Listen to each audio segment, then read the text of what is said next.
बंदर के नाच नचाने वाला भी भीड़ लगा के कहता है कि हम पूरे देश का नेता हो गए। और लालू जी को यही गलतफहमी यहाँ तक खींच के लाया है, यही अहंकार यहाँ तक खींच के लाया है, इस दुर्गति तक लाया है। तो लालू जी अभ्रंश कभी किसी कांग्रेस के नेता को गाली देंगे, कभी नीतीश कुमार को गाली देंगे।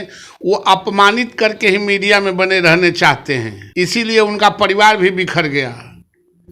जो दूसरों के लिए गड्ढा खोलता है वो अपने भी गड्ढा में गिरता है। बेटा बेटी के ठीक कर ले, तब आगे चलेंगे, कुछ नहीं होने वाला है।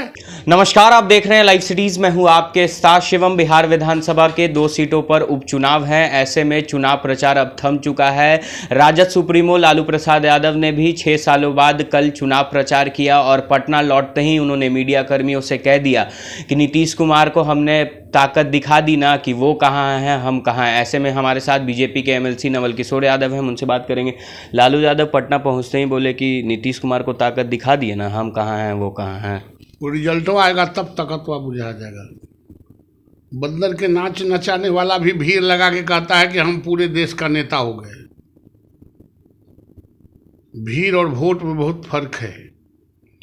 और लालू जी को यही गलतफहमी यहाँ तक खींच के लाया है, यही अहंकार यहाँ तक खींच के लाया है, इस दुर्गति तक लाया है। दोनों सीट एनडीए के है और दोनों पर जीतेंगे, दोनों पर जमानत जब्त कराएंगे। ये नाच नचाने से और भीड़ लगाने से, स्पॉन्सर करने से कुछ नहीं होता है। वोट सिर्फ एनडीए के पास है, इसलिए दोनों उम्मीदवार जीतेगा। लालू यादव कल तारापुर में चुनावी सभा को संबोधित कर रहे थे और उस वक्त उन्होंने कहा कि बिहार में नीतीश कुमार की सरकार है तो हम काहे उनको गोली मरवाएंगे, वो खुद मर जाएंगे। वैसे ही बोलते रहते हैं लालू जी अभ्रंश, कभी किसी कांग्रेस के नेता को गाली देंगे, कभी नीतीश कुमार को गाली देंगे। वो अपमानित करके ही मीडिया में बने रहने चाहते हैं।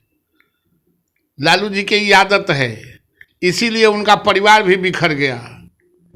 जो दूसरों के लिए गड्ढा खोलता है वो अपने भी गड्ढा में गिरता है। इसीलिए पहले अपना घर ठीक कर लें, फिर देश ठीक करेंगे तो ज़्यादा बेहतर होगा।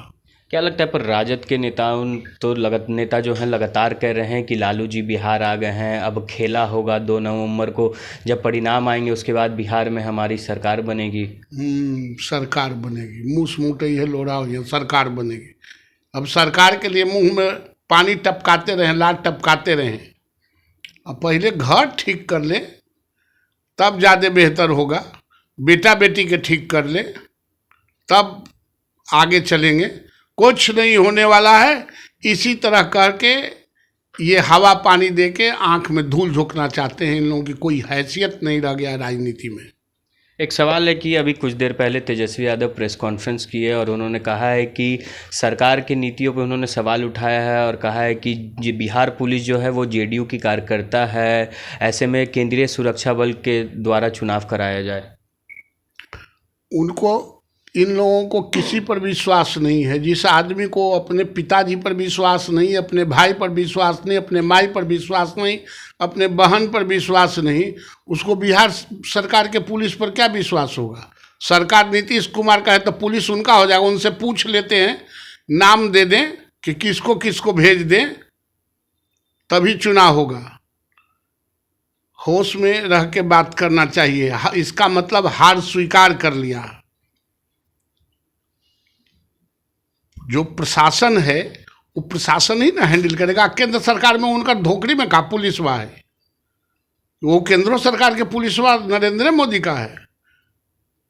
इसलिए ये कोई बात नहीं है। हारने वाला और मरने वाला हर आदमी दूसरों के कंधा का इस्तेमाल करता है, अपनी जिम्मेदारी अपने नहीं लेता है। उसी तरह ये हार स्वीकार कर ली है। आप कह रहे हैं कि एनडीए के ही प्रत्याशियों की जीत होगी। क्या लगता है कि 2 को परिणाम आएगा तो आप लोग के पक्ष में आएगा परिणाम? हमारे ही पक्ष में है। ये वोटरे मेरे ही साथ है तो परिणाम किसके साथ जाएगा।